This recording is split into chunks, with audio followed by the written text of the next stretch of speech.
Welcome to Sherpa Dave's Race Recon series. On this channel, I try and make Zwift more fun and more approachable for riders young and old. As you can see, I fall more into the old category myself, but I don't let that stop me.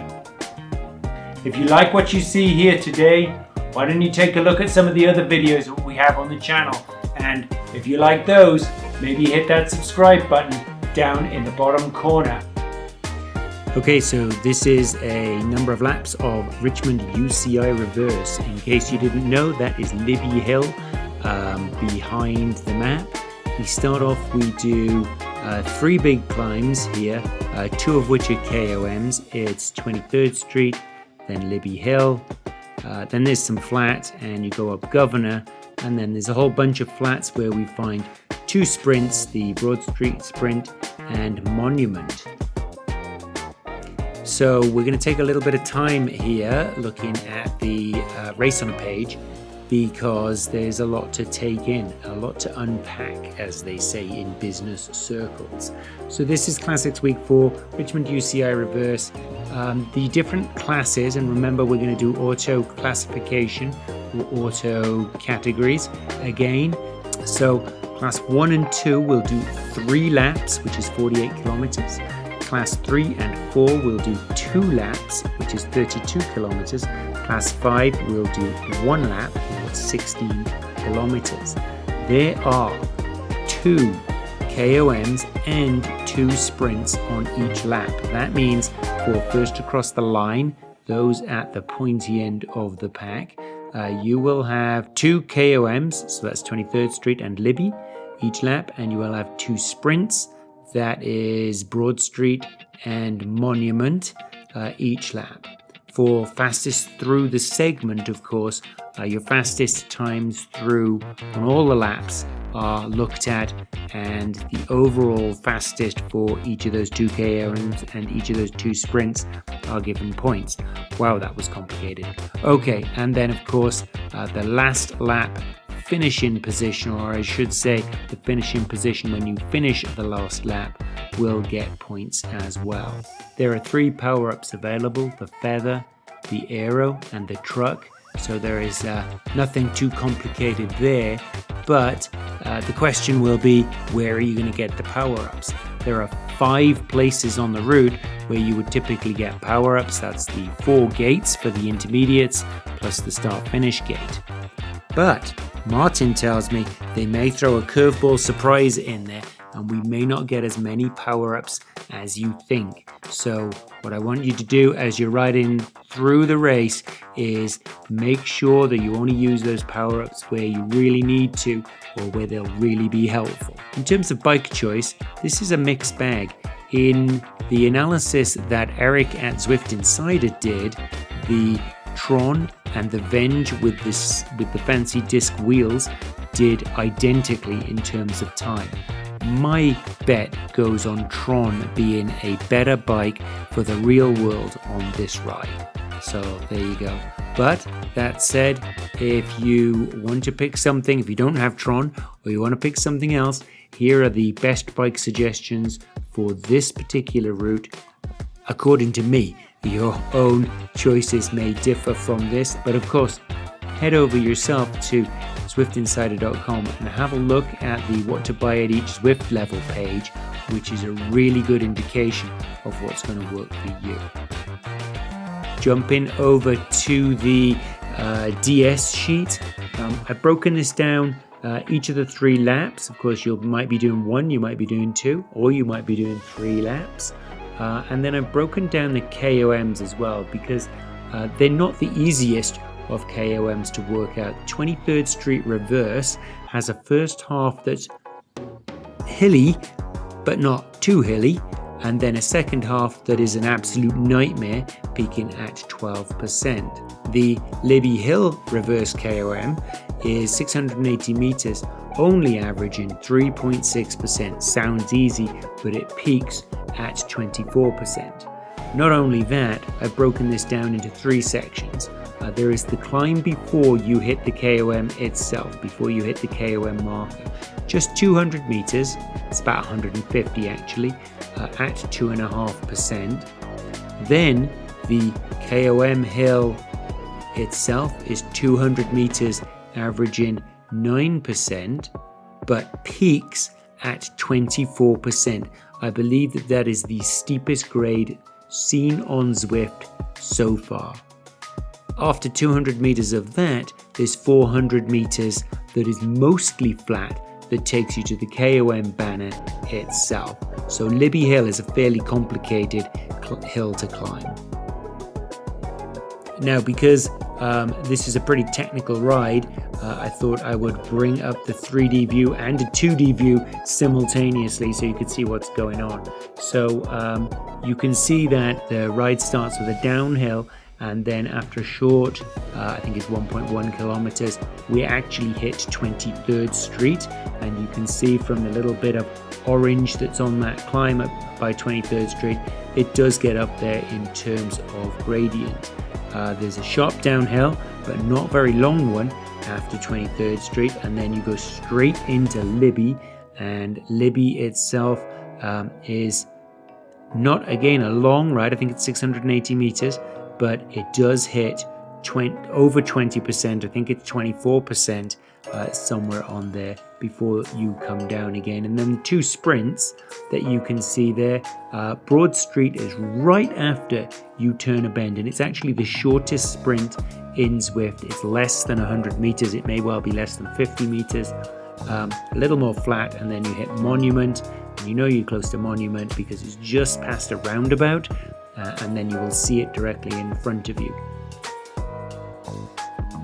Obviously, as we jump into the ride itself, you'll get a much plainer view of this, and so why don't we go ahead and do that right now. Okay, out of the gates, turn left, and it's immediately slightly downhill. When we get to the right-hand turn, it really sharpens, and you will pick up speed.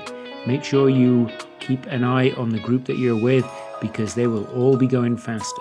This is the steepest part of the climb, and it does lessen now. But what you need to be thinking about at this point is, where does the KOM start? So let's take a close look at that.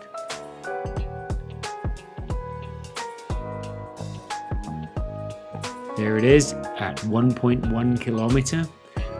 This hill is in two parts. The first 600 meters just runs at a gentle 1.5%. It does tighten progressively as it goes up. And then the second 400 meters averages 7%, but there is a short section of 12%. I'm speeding things up as we go through here so we don't spend too long on this mountain, as my poor little legs slowed me down.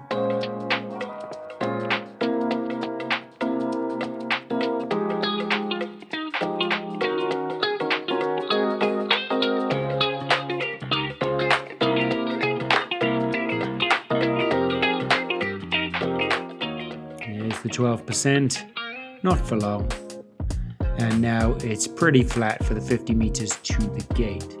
Immediately after the gate, it's a sharp downhill, and you will definitely be able to super tuck down this hill. 2.2, 18.4, 34.6 kilometers into the ride. But now you need to be thinking about Libby Hill, because the rise has already started now. Around this bend, there's the line, and up we go. Libby Hill are broken into three parts. There's the before the KOM marker, which is just 150 meters at 2.5%. Then there's this really tight section, 200 meters, but it's averaging 9%, and it gets up to 24%. Or at least that's what it says in Strava. If you look at the little gradient markers here, it only gets up to a mere 19%.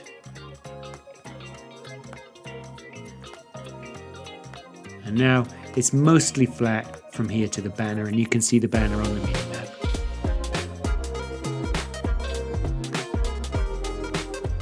When we get to the banner, we're at 4.1, 19.9 and 36.5 kilometers into the ride.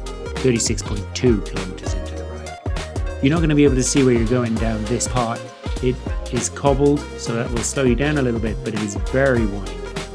At this point, you are just flat pretty much all the way to the main street climb.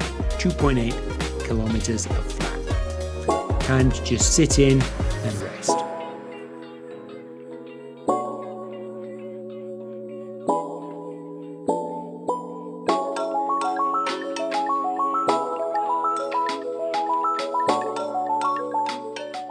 I'm going to jump us forward. Now we're at 6.2 kilometers into the ride and we are heading towards the East Main Street climb. It's important that you know that East Main Street is not a timed KOM, so there are no points available here, but it is an extended climb and it will wear you out. Alright, speed things up again as we go up this hill. You can see that while it averages 3.5%, it's basically 5 to 6% climbs with a little flat bit in the middle.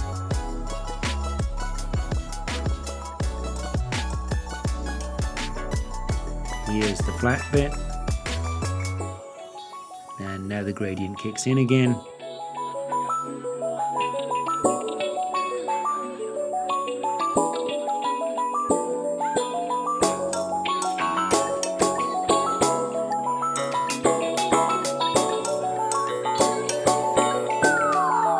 Almost at the top, just by these traffic lights, and there we are. Slow us back down. The two speeds I'm using are 250%, that's what we're doing now, so 2.5 times what I was doing. For the steep hills, 500%, so 5 times what I was doing. But anyway, be aware that the sprint is approaching. Right around this bend, you're going to need to hit your aero before the corner if you want to get its full effect.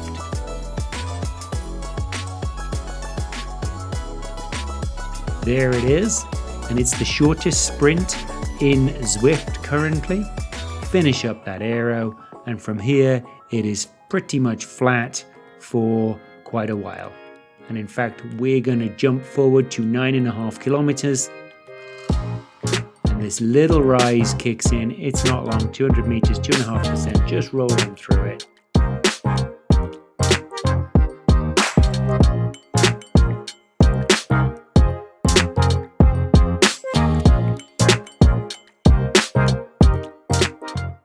Now let's just jump through to the next sprint. All right, that roundabout that's right there, that's your marker. When you're approaching that, you're almost on the sprint.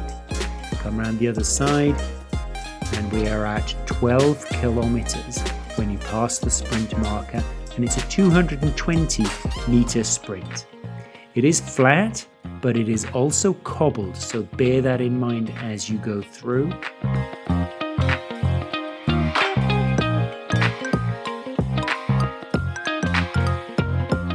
Now it's either flat or downhill all the way till you get to the end of the lap, which is at 16, 32.1 or 48.2 kilometers into the ride. I'm just going to jump forward to the last kilometer.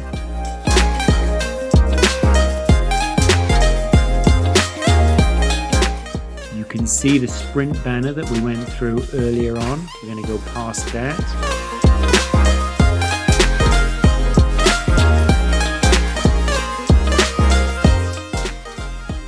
That sprint banner is pretty visual and it's a good thing to spot. It's 450 meters from the banner to the end of the ride, 400 meters from that junction, 200 meters from the last junction, and away we go for the sprint.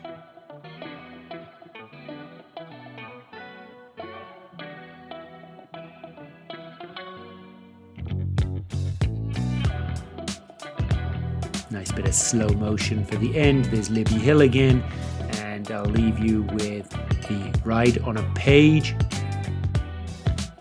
with the DS notes, actually with the bikes, and then the DS notes. Don't forget, you can download those DS notes from, in fact, all of these from the Coffee Club, link down below. That's all from me for this week. I hope you have a great ride in Richmond next week.